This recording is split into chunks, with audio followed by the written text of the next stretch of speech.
Hello students, today we're starting a new chapter in OC for standard 12 student. The name of the chapter is organization.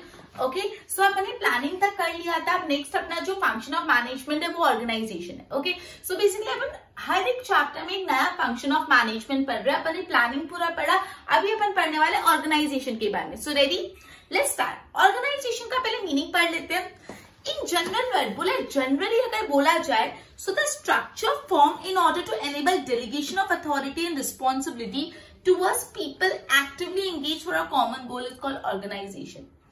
Organization एक structure है. Clear? Planning दिमाग का काम है, brain oriented activity. आपने mind से सोचा ऐसा ऐसा होना चाहिए. अब ये चीज को इम्प्लीमेंट करने के लिए एक ऑर्गेनाइजेशन फॉर्म होगा, जहां पे जो एक स्ट्रक्चर है, जहां पे डेलीगेशन ऑफ अथॉरिटी रिस्पॉन्सिबिलिटी होगा. मतलब जो भी अथॉरिटी है कि तुमको ये काम करना है, तुम्हारे पास ये पावर है, और रिस्पॉन्सिबिलिटी तुम्हारी ड्यूटी है, तुमको ये काम करना पड़ेगा. तो जो भी अथॉरिटी और जो भी रिस्पॉन्सिबिलिटी उसको बांटा जाता है. किसमें बांटते हैं? अमॉन्ग द पीपल जो ऑर्गेनाइजेशन में एक्टिवली इन्वॉल्व है. मतलब कौन टॉप लेवल पे, कौन मिडिल पे है, किसको कौन काम देगा, ये सब डिसाइड करने को बोलते हैं ऑर्गेनाइजेशन. अब इसकी दो डेफिनेशन दिए, देख लेते दोनों डेफिनेशन. पहली डेफिनेशन चेस्टर आई बर्नल्ड ने दिए. Let's see. The activity conducted by the cooperation of two or more people and their coordination is called organisation. बोला है कोई भी एक्टिविटी आप कर रहे हो bye cooperation of two or more people, दो या दो से ज्यादा लोग मिलकर कुछ कोऑपरेट कर रहे हैं एक दूसरे से, और कोई भी एक्टिविटी कर रहे हैं और वो लोग एक दूसरे से कोऑर्डिनेट करके काम कर रहे हैं, तो उसको हम ऑर्गेनाइजेशन बोलते हैं. मतलब कोई भी एक्टिविटी जिसमें दो या दो से ज्यादा लोग मिलकर एक दूसरे के साथ कोऑपरेट कर रहे हैं और काम कर रहे हैं और कोऑर्डिनेशन में काम कर रहे हैं, उसको ऑर्गेनाइजेशन बोलते हैं. फिर according to Louis Allen, organisation is a process of identifying and classifying the work to be perform. Organisation में पहले आप आइडेंटिफाई करोगे कि ये काम है, और उसको क्लासिफाई करोगे कि कौन सा काम किस टाइप का है. सो सबसे पहले वर्क को आइडेंटिफाई और क्लासिफाई करना है. So organisation it is to identify and to classify the kind of the work, defining and delegation responsibility and authority. आपको पता चल गया ये काम है, अब ये काम को लोगों को देना है कि तुमको ये काम करना है. सो बेसिकली हम अथॉरिटी और रिस्पॉन्सिबिलिटी देने का काम हुआ है कि ये तुम्हारी रिस्पॉन्सिबिलिटी है, ये काम फिनिश करना, और इस काम के लिए तुम्हारे पास इतनी रिस्पॉन्सिबिलिटीज है, इतनी अथॉरिटी है. सो पहले आपने आइडेंटिफाई और क्लासिफाई कर लिया वर्क को, फिर आपको क्या करना है, अथॉरिटी और रिस्पॉन्सिबिलिटीज को डेलीगेट करना है. And establishing relationship for the purpose of enabling people to work more efficiently.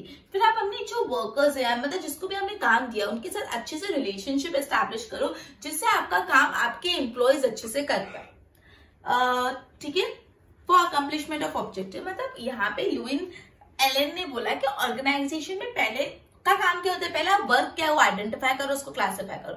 सबसे पहले क्या करना, हमने वर्क को आइडेंटिफाई कर लिया, क्लासिफाई कर लिया, डन, इतना हो गया. उसके बाद अथॉरिटी और रिस्पॉन्सिबिलिटी को डेलीगेट कर लो. उसके बाद हमने एम्प्लॉयज के साथ अच्छे रिलेशनशिप मेंटेन रखो, जिससे एफिशिएंटली वो लोग काम करे और आपके ऑर्गेनाइजेशन का ऑब्जेक्टिव अचीव हो पाए. राइट. सो यहाँ पे दो डेफिनेशन अपन ने पढ़ी, पहले चेस्टर आई बर्नल की और दूसरी लुई एलन की. जो चेस्टर आई बर्नल की, उनकी डेफिनेशन तो सिंपल थी कि जब दो या दो से ज्यादा लोग कोई एक्टिविटी परफॉर्म करते हैं और उसमें वो एक दूसरे से कोऑर्डिनेट करते, एक दूसरे से कोऑपरेट करके साथ में मिलजुल के काम करे, वो ऑर्गेनाइजेशन हो गया.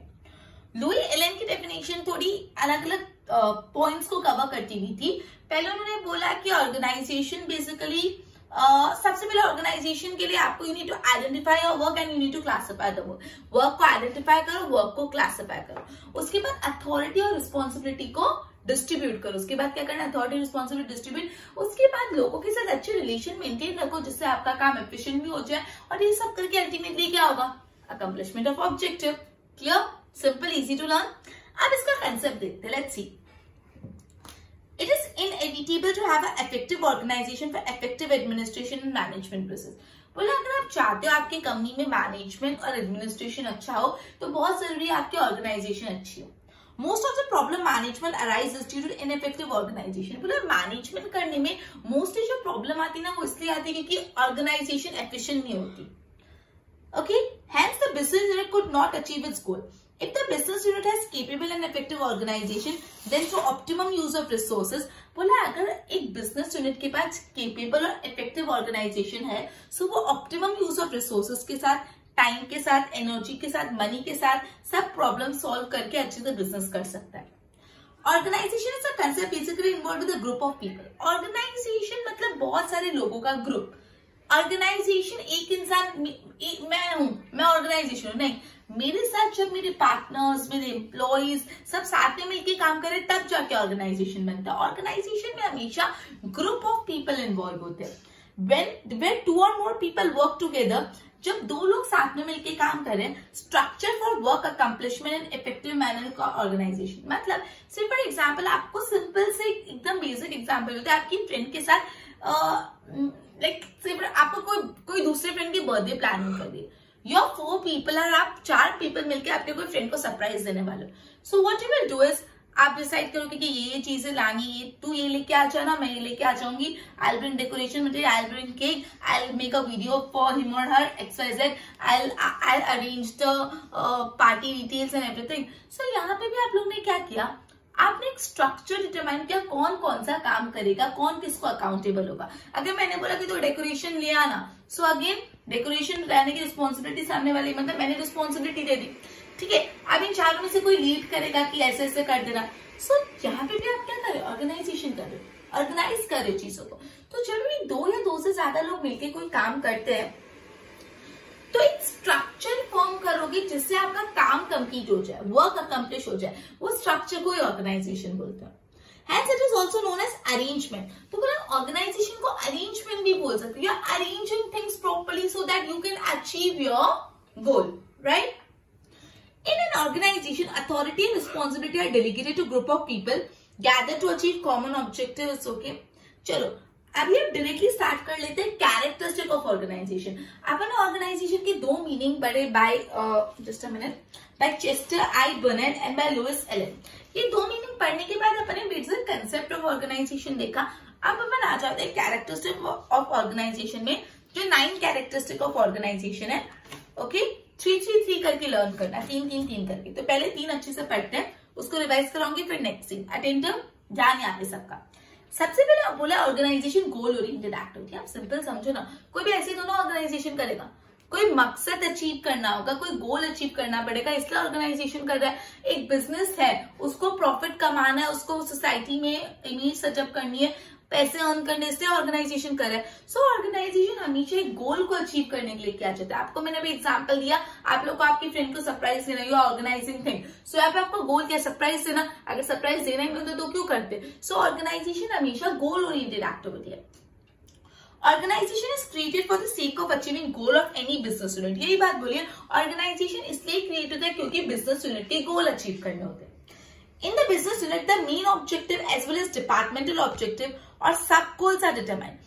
Business unit का आप डिसाइड करते हो ये मेन ऑब्जेक्टिव है, फिर डिपार्टमेंटल ऑब्जेक्टिव है, फिर ये उसके नीचे का भी सब ऑब्जेक्टिव है। एक मेन ऑब्जेक्टिव कंपनी का ऑब्जेक्टिव प्रॉफिट अर्न करना, परचेज डिपार्टमेंट का ऑब्जेक्टिव सस्ते में परचेज करना, सेल्स डिपार्टमेंट का ऑब्जेक्टिव ज्यादा में बेचना, मार्केटिंग का ऑब्जेक्टिव ज्यादा से ज्यादा लोगों तक अपना प्रोडक्ट पहुंचाना। सो आपका मेन ऑब्जेक्टिव होगा, फिर डिपार्टमेंटल ऑब्जेक्टिव होगा, फिर उसके अंदर भी सब डिपार्टमेंटल या सब डिविजनल ऑब्जेक्टिव होगा, ठीक है। तो वो पहले आप डिटरमाइन कर लो। In addition to that there are also individual goal of employees. अब इसके साथ एम्प्लॉयज के भी गोल होते हैं कि भाई मेरा ये मन है कि भाई आज से 2 साल के अंदर मैं ये पोस्ट मतलब मैं मैनेजर बन जाऊं, मैनेजर से थोड़े आगे पहुंच जाऊं या XYZ। So individual workers employees के भी गोल होते हैं। मतलब पहले तो बिजनेस का गोल, फिर डिपार्टमेंट का ऑब्जेक्टिव, फिर सब डिपार्टमेंट का ऑब्जेक्टिव, और इसके साथ साथ in addition to that individual employees के भी गोल्स होते हैं। क्लियर? हेंस ऑर्गेनाइजेशन एक लीनियर स्ट्रक्चर, लीनियर मतलब लाइन बाय लाइन, लीनियर मतलब line by line, linear structure है that coordinate with the goal of business, departmental goal and goal of employee। मतलब organisation क्या करता है, बिजनेस के गोल्स को, डिपार्टमेंट के गोल्स को और इंडिविजुअल एम्प्लॉयज के गोल, तीनों के तीनों गोल्स को क्या करता है, एकदम कोऑर्डिनेट करके एक पूरा स्ट्रक्चर बनाता है। Clear? It can be referred as a goal oriented activity. एकदम सिंपल है, ऑर्गेनाइजेशन गोल ओरिएंटेड एक्टिविटी क्यों है। बोला है ऑर्गेनाइजेशन इसलिए किया जाता है क्योंकि बिजनेस के गोल अचीव करना है। 3 टाइप के गोल बताया, पहला बिजनेस का गोल, दूसरा डिपार्टमेंट गोल, तीसरा सब डिविजनल गोल, और चौथा भी गोल है एम्प्लॉइज का इंडिविजुअल गोल। क्लियर? एम्प्लॉइज चाहेंगे आज से 2 साल बाद मैं इधर ये पोस्ट पे पहुंचाऊं, या 1 साल बाद मेरी सैलरी बढ़ जाए, या आज मैं क्लर्क हूं तो क्लर्क से मेरा हायर पोजीशन हो जाए, मैनेजर से हायर पोजीशन, XYZ, क्लियर। सो ये जो सारे ऑब्जेक्टिव है, बिजनेस के ऑब्जेक्टिव, डिपार्टमेंट ऑब्जेक्टिव, एम्प्लॉयज के ऑब्जेक्टिव, ये तीनों के तीनों ऑब्जेक्टिव को कोऑर्डिनेट करते हुए जो एक स्ट्रक्चर, एक लीनियर स्ट्रक्चर है, उसको हम ऑर्गेनाइजेशन बोलते हैं। तो हम बोल सकते हैं ऑर्गेनाइजेशन है goal oriented activity, clear. Second, planning based organisation के पहले अपन ने कौन सा चैप्टर पढ़ा? प्लानिंग। मैंने आपको बताया था प्लानिंग बाकी सारे फंक्शंस ऑफ मैनेजमेंट का फाउंडेशन है। बाकी सारे फंक्शन ऑफ मैनेजमेंट कुछ काम के ही नहीं अगर प्लानिंग नहीं हुई तो। सो प्लानिंग बेस्ड है, ऑब्वियसली ऑर्गेनाइजेशन भी प्लानिंग बेस्ड है। Okay, organisation is made on the basis of planning and objective determined by planning. So organisation करते हैं हम प्लानिंग को बेस मान के। अगर प्लानिंग सही होगी तो ऑर्गेनाइजेशन कर पाओगे, प्लानिंग के बिना organisation is of no use. So जो ऑर्गेनाइजेशन बनता है वो प्लानिंग के बेसिस पे बनता है। Hence before organisation it is necessary to have a proper plan. So organisation करने से पहले जरूरी एक प्रॉपर प्लान होना। आपका एग्जांपल लेते हैं बर्थडे सरप्राइज का। सो बर्थडे सरप्राइज आपको देना है, पहले आपको प्लान करना पड़ेगा कि हम इतने बजे इसके घर पे जाएंगे, ये करेंगे, वो करेंगे, ये डेकोरेशन कर लेंगे, ये गिफ्ट दे देंगे। पहले प्लान करोगे फिर इधर काम डिवाइड करोगे। सो हमेशा ऑर्गेनाइजेशन से पहले आता है planning. The structure of any unit is based on the future implementation of plan. Hence, it can be said organization is based on proper planning. तो ये बोला ऑर्गेनाइजेशन करने के लिए एक प्रॉपर प्लान होना चाहिए। प्लान के बिना ऑर्गेनाइजेशन नहीं पॉसिबल है। ऑर्गेनाइजेशन हमेशा प्लानिंग के बेसिस पे ही होता है। पहला था ऑर्गेनाइजेशन गोल ओरिएंटेड एक्टिविटी, दूसरा based on planning, third delegation of authority responsibility. मैंने आपको बताया कि ऑर्गेनाइजेशन मतलब काम और जवाबदारी बांटना, डेलीगेट करना मतलब बांटना। नाउ यहाँ पे ऑर्गेनाइजेशन में जो भी काम है कंपनी का वो बटेगा लोगों में, ठीक है। Delegation of authority and responsibility, authority मतलब पावर, रिस्पॉन्सिबिलिटी मतलब जिम्मेदारी। The people working towards achievement of common goal are allotted work as per their capability and skill. बोला जो भी लोग कॉमन गोल के लिए काम कर रहे हैं, मतलब जो ऑर्गेनाइजेशन के एम्प्लॉयज मेंबर्स है, वो सब जस्ट उनको काम देना पड़ेगा, अलॉट करना पड़ेगा काम according to their capabilities, right. आप मैंने पार्टी प्लान करने वाली बात बोली। अगर सिर्फ फॉर एग्जाम्पल कोई बहुत अच्छी ड्राइंग करता है तो आप उसको क्या करते हैं, एक पेंटिंग बना देना, तो उसके लिए क्योंकि इसकी कैपेबिलिटी टू ड्रॉ थिंग्स। कोई है जिसका बहुत अच्छा कॉन्टैक्ट है कि कहाँ पे अच्छा डेकोरेशन मटेरियल मिलता है, शी बहुत आउटडोर एक्टिविटीज कर रहे हो, तुमको उसको क्या बोलोगे तो ये काम कर ले। सो यहाँ पे आपने लोगों की कैपेबिलिटी के हिसाब से उनको काम बांटा। कोई इंसान टेक्नोलॉजी में अच्छा है तो उसने अच्छी वीडियो बना दी। सो यहाँ पे भी आप क्या करें, जिस चीज में अच्छा है उस चीज में काम उसको दे रहे हो। सो ऑर्गेनाइजेशन में भी ये होता है कि जो एम्प्लॉय जिस काम में अच्छा है, जो मेंबर जिस काम में अच्छा है, उसको उसकी कैपेबिलिटी और स्किल के हिसाब से अथॉरिटी रिस्पॉन्सिबिलिटी दी जाती है। Eight the same time such person is also inform about his authority, ठीक है। काम तो दे दिया, काम देने के बाद आपको उसकी अथॉरिटी भी देनी पड़ेगी। अगर मैंने बोल दिया कि तेरे को ये चीज करनी है लेकिन देखो रिस्पॉन्सिबिलिटी अथॉरिटी नहीं दो तो चलेगा नहीं। वर्क अलॉट करने के बाद आपको उस इंसान को अथॉरिटी भी देना जरूरी है, पावर देना जरूरी है। पावर के बिना काम करना नहीं पॉसिबल, क्लियर। सो काम देने के बाद इसको क्या दो, power, authority. Hence, organization is a structure to establish relationship between authority and responsibility. Okay, so delegation of authority and responsibility समझ आया। delegation of authority and responsibility यही बोलता है कि जो भी आपके ऑर्गेनाइजेशन में लोग हैं, जो आपके ऑर्गेनाइजेशन के कॉमन गोल के लिए काम करे, उनको आपको वर्क अलॉट करना पड़ेगा एज पर द कैपेबिलिटीज, और वर्क अलॉट करने के बाद आपको अथॉरिटी भी देनी है, अथॉरिटी और रिस्पॉन्सिबिलिटी प्रॉपर्ली देनी पड़ेगी। ये जैसे मैंने आपको एग्जाम्पल आई थिंक पहले करवाया होगा कि से फॉर एग्जाम्पल स्कूल टीचर ने आपको मॉनिटर बनाया तो आपको क्या रिस्पॉन्सिबिलिटी दी है, कोई आवाज नहीं करना चाहिए, क्लास चुप रहनी चाहिए। तो आपकी रिस्पॉन्सिबिलिटी क्या है, क्लास चुप रहनी चाहिए। अब क्लास चुप करने के लिए आप क्या करते हो, चिल्लाते हो बच्चों पे, डांटते हो उनको कि don't talk, I complain to ma'am, या आप नाम लिखते हो कि मैम इन लोगों ने बातें की। तो ये आपकी अथॉरिटी कि आप किसी को डांट सकते हो, चिल्ला सकते हो कि बात मत कर। लेकिन अगर टीचर आपको बोले कि भाई आप किसी को चिल्ला नहीं सकते तो भी नाम भी नहीं लिखना, कुछ नहीं करना, तो भी क्लास में डिसिप्लिन मेंटेन रहना चाहिए, तो आप बोलोगे कैसे पॉसिबल है, अथॉरिटी तो चाहिए ना। तो यहाँ पे जब आपको टीचर ने रिस्पॉन्सिबिलिटी दी क्लास को चुप करने की, तो टीचर को साथ में अथॉरिटी भी देनी पड़ेगी कि तुम लोग नाम लिख सकते हो, डांट सकते हो। सो ये छोटा सा एग्जाम्पल अथॉरिटी और रिस्पॉन्सिबिलिटी का। एनीवेयर जब आप किसी को रिस्पॉन्सिबिलिटी देते हो तो आपको अलॉन्ग विद इट अथॉरिटी देना भी जरूरी। तो अपने 3 कैरेक्टरिस्टिक पढ़े ऑर्गेनाइजेशन के। पहला गोल ओरिएंटेड एक्टिविटी था, दूसरा पढ़ा प्लानिंग बेस्ड होता है, and third one is authority responsibility. Next 3 पढ़ते हैं, इंपॉर्टेंस ऑफ ह्यूमन एलिमेंट। मैंने आपको बताया ऑर्गेनाइजेशन कब होता है, जब 2 से ज्यादा लोग मिलकर कुछ काम करते हैं, दो या दो से ज्यादा लोग मिलकर जब कुछ काम करते हैं तो ही अथॉरिटी, तो ही ऑर्गेनाइजेशन आता है। तो ऑर्गेनाइजेशन में हमेशा ह्यूमन बीइंग का बहुत इंपॉर्टेंट रोल है, बिकॉज ऑर्गेनाइज करना ही ह्यूमन बीइंग को है। In organisation human being centre पे होता है। The source of any organisation is dependent on people who are working in it. मतलब कोई भी ऑर्गेनाइजेशन कब सक्सेसफुल होगा, जब उसमें काम करने वाले लोग अच्छे से काम करें। सो कोई भी ऑर्गेनाइजेशन की सक्सेस डिपेंड करती है उनके एम्प्लॉइज पे, उनके कंपनी में काम करने वाले लोगों पे। As for effective organization structure, human relation को इंपॉर्टेंस देना बहुत जरूरी है। सो इंपॉर्टेंस ऑफ ह्यूमन एलिमेंट यही बोलते हैं कि पूरे ऑर्गेनाइजेशन के कंसर्न में ह्यूमन सेंटर पे। कोई भी ऑर्गेनाइजेशन, कोई भी कंपनी तभी सक्सेसफुल हो पाएगी जब उनके एम्प्लॉइज अच्छे से काम करे। सो ऑर्गेनाइजेशन करते हुए you need to keep in mind the concept of human element. Flexibility, flexibility में तो थोड़ा बहुत चेंज चलता है, फ्लेक्सिबल है, एकदम रिजिड नहीं, थोड़ा बहुत चेंज चलता है। When one organization is formed, there are chances for changes in the same. आपने एक बार ऑर्गेनाइजेशन बना दिया तो कभी कभी ऐसा भी होता है कि आपको उस ऑर्गेनाइजेशन में कुछ चेंजेस करने पड़े। आप रिचुअल नहीं हो सकते, ऑर्गेनाइजेशन ऐसा बन गया मैं बिल्कुल चेंज नहीं करूंगा, नहीं। कभी कभी अगर आपके ऑर्गेनाइजेशन, आपकी कंपनी के लिए वो चीज जरूरी है तो आपको ऑर्गेनाइजेशन में कभी कभी चेंज भी करना पड़ेगा।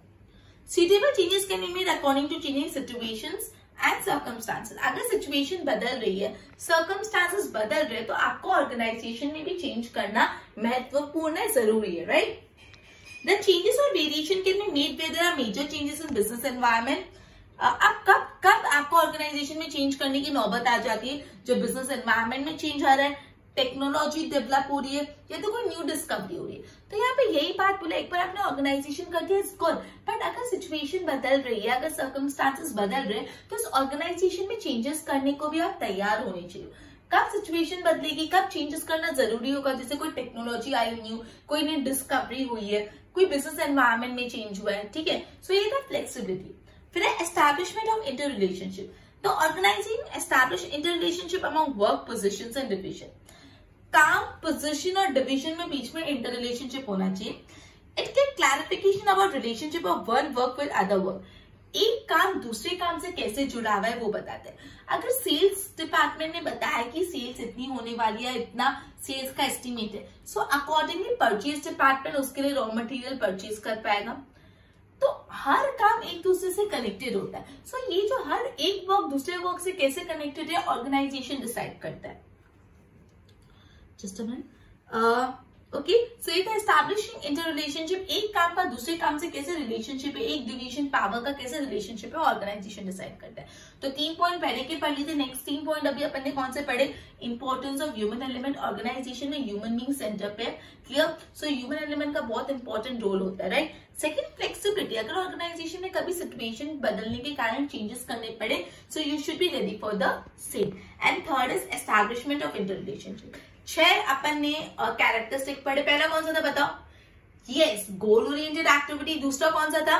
Based on planning. तीसरा, delegation of authority responsibility. Fourth कौन सा था?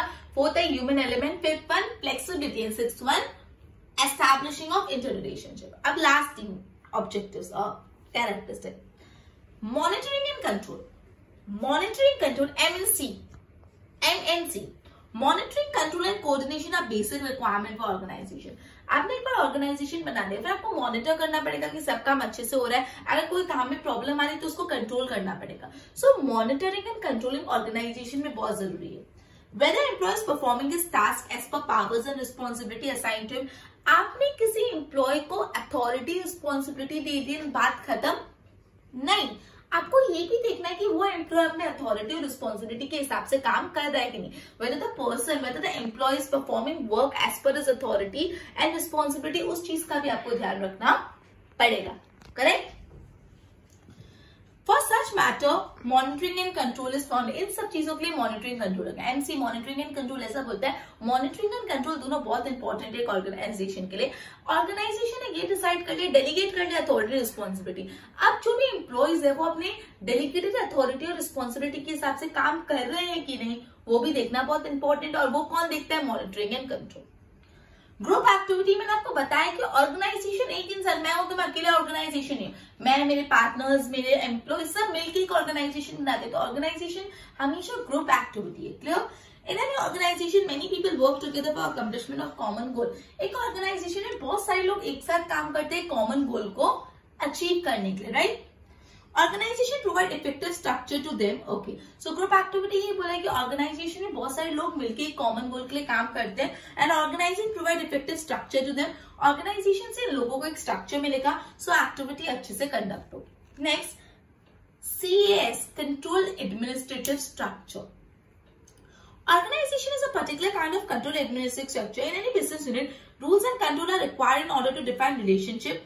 मतलब कोई भी बिजनेस यूनिट में रूल्स और कंट्रोल होना बहुत जरूरी है। अगर कहीं भी रूल्स नहीं हो, अगर आपके स्कूल में डिसिप्लिन नहीं हो, कंट्रोल नहीं हो, बोले 7 बजे का स्कूल है, जिसको 8 बजे आना 8 बजे, 9 बजे आना 9 बजे, 10 बजे 10 नहीं आना, तो बताओ कोई तकलीफ ही नहीं, तो कोई आएगा नहीं आएगा ना। आपके स्कूल में कंपल्सरी भाई 7 o'clock 7:15 प्रेयर स्टार्ट हो जाके आफ्टर प्रेयर आते तो पनिशमेंट मिलती है, राइट। सो ये रूल है, ये रूल क्यों है, जिससे सब लोग एक तरह से काम करें। सो एनीवे यू गो, वहां पे रूल्स होना बहुत ही ज्यादा जरूरी है। सो ये रूल्स कैसे एस्टैब्लिश होता है, ऑर्गेनाइजिंग से, क्लियर। सो अपने लास्ट 3 पॉइंट पर जो था establishing of inter relationship. Organisation में इंटर रिलेशनशिप एस्टैब्लिश करना जरूरी है। Second is monitoring and control. आपने एक बार अथॉरिटी रिस्पॉन्सिबिलिटी डिस्ट्रीब्यूट कर ली, आप एम्प्लॉय अपनी अथॉरिटी और रिस्पॉन्सिबिलिटी के हिसाब से काम कर रहा है कि नहीं वो देखना भी जरूरी है। एंड थर्ड, अभी अपने पहले मॉनिटरिंग कंट्रोल पढ़ा, फिर ग्रुप एक्टिविटी पढ़ा। ग्रुप एक्टिविटी मतलब ऑर्गेनाइजेशन सब एक का नहीं होता, बहुत सारे लोग मिलकर कॉमन गोल के लिए काम करते हैं। That point of the time organisation come into existence. And control administrative structure, clear. So कौन से 9 पॉइंट्स है, आप लर्न जब भी करो तो 3 के सेट में करोगे, so it will be quite easy for you to learn. तो first goal oriented activity, second based on planning, and third one is delegation of authority responsibility. 3 point clear, goal oriented activity based on planning and delegation of authority responsibility. अब next 3 point को learn करने की कोशिश करो। ये मैं बोल रही हूँ ना, तो मैं टाइम पास के लिए नहीं बोल रही हूँ, इससे बोल रही हूँ कि आपको लर्न हो जाए। So please when you listen to the video, आप ऐसे ही समझो कि I am teaching in the class और साइमल्टेनियसली लर्न करते जाओ, क्लियर। नेक्स्ट 3 पॉइंट है importance of human element, then flexibility, and the third one is establishing of inter relation. Fourth point क्या था, फोर्थ पॉइंट है importance of human element. Human बहुत important है, flexible, changes चलता है, and establishing of inter relationship. Last 3 point MNC, monitoring and control, group activity and control administrative structure, clear. Okay, so basically अपन ने अभी करा organisation क्या है, उसका बेसिक मीनिंग पढ़ा, कैरेक्टरिस्टिक ऑफ ऑर्गेनाइजेशन पढ़ा। नेक्स्ट है स्टेप्स। अब अपन पढ़ते हैं steps for the process of organisation. ये आपको बात पता है कि जब भी स्टेप्स होते हैं आप उसको ऊपर नीचे नहीं लिख सकते, स्टेप्स को लाइन बाय लाइन ही लिखना पड़ता है, प्रोसेस को लाइन बाय लाइन ही लिखना पड़ता है। सो ऑर्गेनाइजेशन करने की क्या स्टेप्स है वो अभी अपन पढ़ते हैं। तो फॉर्मेशन ऑफ ऑर्गेनाइजेशन एक साइंटिफिक प्रोसेस है। बोला ऑर्गेनाइजेशन बनाना एक साइंटिफिक प्रोसेस है। अकॉर्डिंग टू पीटर ड्रकर बोलते हैं the lack of proper formation of organisation can not sustain for long time, hence the unit slowly destroyed. मतलब बोला अगर कोई कंपनी में अच्छी ऑर्गेनाइजेशन नहीं है तो वो कंपनी ज्यादा टाइम तक नहीं सस्टेन कर पाएगी और धीरे धीरे डिस्ट्रॉय हो जाएगी। It is to ensuring proper steps of the formation of organisation. Let's study the steps. सबसे पहले 7 steps and 7 step you need to write line by line. ना माइंड में पूरा समझते जाना कि आपको ऐसे ऐसे ऑर्गेनाइजेशन बनाना है। क्लैरिफाइंग ऑब्जेक्टिव, ऑर्गेनाइजेशन बनाने के लिए पहले ये बहुत जरूरी है कि आपकी कंपनी करना क्या चाहती है, आपकी कंपनी का मकसद, उद्देश्य, ऑब्जेक्टिव क्या है। So before formation of organization structure, it is necessary to have clearly defined goals and proper understanding। ये बात समझ लो, आप ऑर्गेनाइजेशन स्ट्रक्चर फॉर्मुलेट करो, उससे पहले आपको क्लियर होना चाहिए कि आपका गोल क्या है और उस गोल की प्रॉपर अंडरस्टैंडिंग होनी चाहिए। द मेन एंड सब goal should be properly interpreted, कि आपका ये मेन गोल है और ये इसका सब गोल है, उसको प्रॉपरली इंटरप्रेट कर लो, समझ लो। And on the basis of which organisation is form, और उस बेसिस पर ऑर्गेनाइजेशन बनेगा, clear. Hence, the establishment of proper goal with proper clarity is first step towards proper organization। मतलब ऑर्गेनाइजेशन करने के लिए सबसे पहला स्टेप है क्लैरिफिकेशन ऑफ ऑब्जेक्टिव। ऑर्गेनाइजेशन बनाने से पहले आपको अपने गोल क्लियर होने चाहिए और गोल प्रॉपरली डिफाइंड होने चाहिए। डिफाइंड और क्लियर मतलब अगर आपने पहले अपना मेन गोल और सब गोल डिसाइड कर लिया, फिर आप ऑर्गेनाइजेशन फॉर्मुलेट करो। मतलब ऑर्गेनाइजेशन तभी अच्छी बन पाएगी जब आपके गोल्स क्लियर हो, क्लियर। सेकेंड प्रोसेस या स्टेप है लिस्ट ऑफ फंक्शन। आपने एक बार गोल्स क्लैरिफाई कर लिए with the help of organisation structure, the list of work to be done is prepared. एक बार आपने आपका ऑब्जेक्टिव डिटरमाइन कर लिया कि ये मेरे बिजनेस का ऑब्जेक्टिव है, फिर आपको एक लिस्ट बनानी पड़ेगी और वर्क टू बी डन कि ये काम करने, लिस्ट ऑफ वर्क, ये काम, वर्क की लिस्ट बनाओ। At the time of preparing such list, it is ensured that not a single task is left और रिपीटेड। जब आप एक लिस्ट बना रहे कि आपको ये काम करना है, उस टाइम पे ये ध्यान रखना कोई भी काम छूट ना जाए और कोई भी काम रिपीट ना। क्लियर? आपने डिटरमाइन कर लिया ये आपका ऑब्जेक्टिव है, अब आपको लिस्ट बनाने की आपको ये वर्क करना है। लिस्ट बनाने के टाइम यू नीड टू पे अ प्रॉपर अटेंशन कि कोई भी काम लेफ्ट नहीं हो जाए, रह नहीं जाए, ये भी ध्यान रखना कोई भी काम रिपीट नहीं हो रहा, सारा काम कंप्लीट होना चाहिए। Okay, hence a list of functions should be prepared on the basis of proper consideration and the final distribution should be done. Clear? अब आपने लिस्ट बना ली, प्रॉपर कंसिडर करके, मतलब पहले आपने ऑब्जेक्टिव क्लैरिफाई किया, एक बार ऑब्जेक्टिव क्लैरिफाई करके आपको लिस्ट बनाने के आपके ये फंक्शंस है। क्लियर? आपने फंक्शंस की लिस्ट बनाई, इस टाइम यू नीड टू पे अ वेरी प्रॉपर अटेंशन, कोई भी काम, कोई भी लिस्ट में ऐसा वर्क, ऐसा टास्क नहीं हो जो मिस हो जाए और कोई भी ऐसा टास्क नहीं हो जो रिपीट हो जाए। क्लियर? सो सबसे पहला स्टेप था, आपने ऑब्जेक्टिव क्लैरिफाई कर लिया, फिर फंक्शन की लिस्ट बना दी। अब क्या करना है? डिपार्टमेंटेशन ऑफ फंक्शन। अब इस फंक्शन को डिपार्टमेंट्स में बांटना है। फंक्शंस क्लैरिफाई कर लिया, डिटरमाइन कर लिया, इस फंक्शन को डिपार्टमेंट में बांटना। Once when the list of function is prepared, the work area similar in nature are classified and similar function are placed together. मतलब बोले एक बार आपने लिस्ट ऑफ फंक्शन प्रिपेयर कर ली, तो उसमें से वर्क एरिया जो एकदम सिमिलर नेचर का है उसको क्लासिफाई करो, सिमिलर फंक्शन प्लेस टुगेदर। मतलब एक बार आपने लिस्ट ऑफ फंक्शन है कि ये काम करना है, फिर आपको क्या करना पड़ेगा, ये काम करना है, फिर आपको सिंपली जो काम सेम नेचर का उसको एक जगह ग्रुप कर लो। क्लियर? फिर उस काम को बांट लो। Then division of the work is to be done. Work is divided as per purchase area, sales area, account area. काम कैसे डिवाइड करोगे? जो परचेज एरिया रिलेटेड काम है परचेज डिपार्टमेंट को दोगे, जो सेल्स एरिया रिलेटेड काम है वो सेल्स डिपार्टमेंट को, जो अकाउंट्स एरिया रिलेटेड काम है अकाउंट डिपार्टमेंट को। तो जो वर्क है उसको purchase area, sales area, account area में आप डिस्ट्रीब्यूट करोगे। Clear?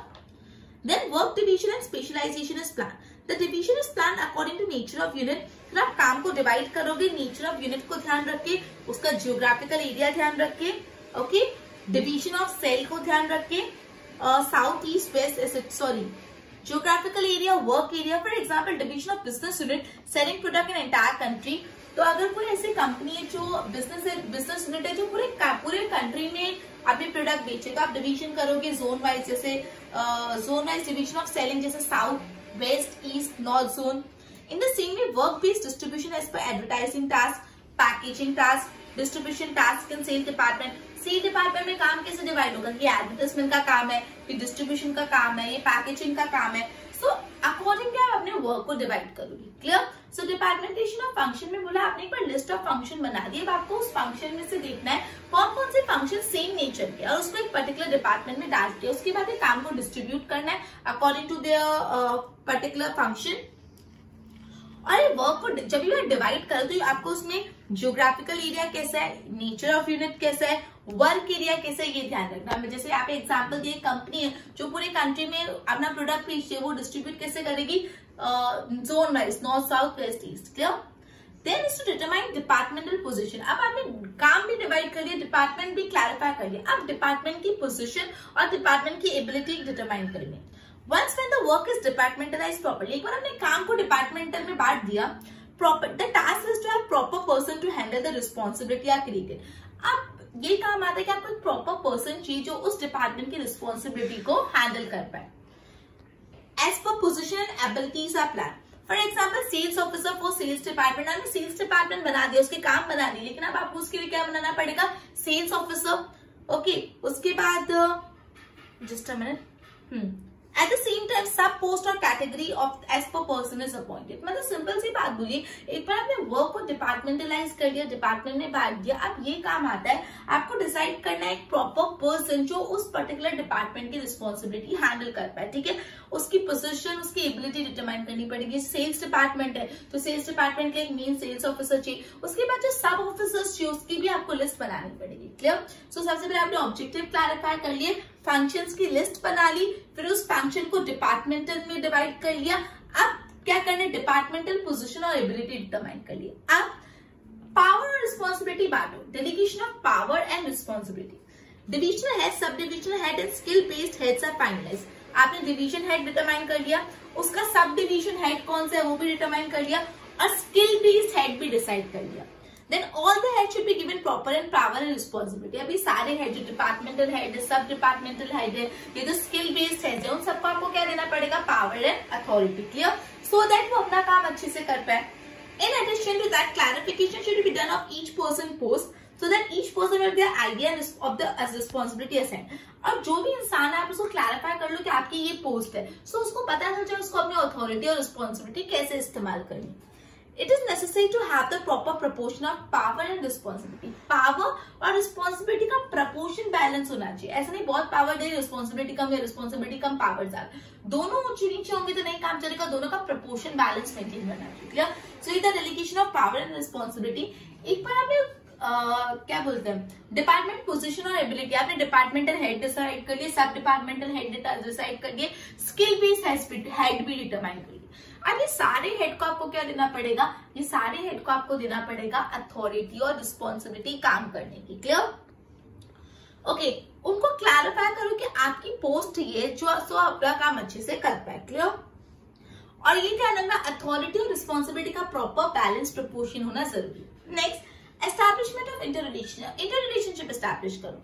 After proper distribution of work and delegation, मतलब वर्क डिस्ट्रीब्यूट हो गया, अथॉरिटी रिस्पॉन्सिबिलिटी डेलीगेट हो गई among departmental head, formation of interrelationship भी मीट लिया. मतलब एक बार अथॉरिटी और रिस्पॉन्सिबिलिटी भी डिस्ट्रीब्यूट हो गई डिपार्टमेंटल हेड में.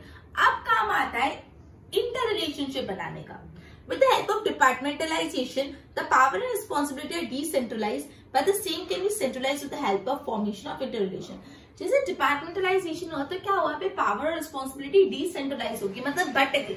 सेंट्रलाइज मतलब पूरा काम एक इंसान करेगा, डिसेंट्रलाइज मतलब काम बट गया. तो जैसे ही आपने डिपार्टमेंट बनाए तो काम डिसेंट्रलाइज हो गया, डिवाइड हो गया. स्टिल अगर आपके इंटर रिलेशनशिप अच्छे तो आप थोड़ा बहुत सेंट्रलाइजेशन रख सकते हैं, कंट्रोल रख सकते हैं. Clear? So establishment of inter relationship, एक बार आपने अथॉरिटी रिस्पॉन्सिबिलिटी दे दी, उसके बाद इंटर रिलेशनशिप एस्टैब्लिश करना जरूरी है. डिपार्टमेंटलाइज करते हुए सारे सब डिसेंट्रलाइज हो जाता है पावर रिस्पॉन्सिबिलिटी, बट अगर प्रॉपर इंटर रिलेशनशिप है तो आप उसको भी सेंट्रलाइज कर सकते हो. Then to prepare organizational chart in order to enable the people to have perfect idea of each person responsibility. अब हर इंसान को ये पता होना चाहिए कि ऑर्गेनाइजेशन में उसकी क्या पोजिशन है, तो एक प्रॉपर मैप बना दो. Such a chart should properly prepare. एक चार्ट बनाओ कि ये हेड है, उसके नीचे ये, इसके नीचे कि मतलब अगर मुझे पता होना चाहिए मेरे हेड कौन, उनके हेड कौन, तो मेरे एम्प्लॉय मेरे नीचे कौन है. सो बेसिकली हर एम्प्लॉय को पता होना चाहिए कि ऑर्गेनाइजेशन में उसकी पोजीशन क्या है. इसलिए पूरा मैप बना लो, चार्ट बना लो.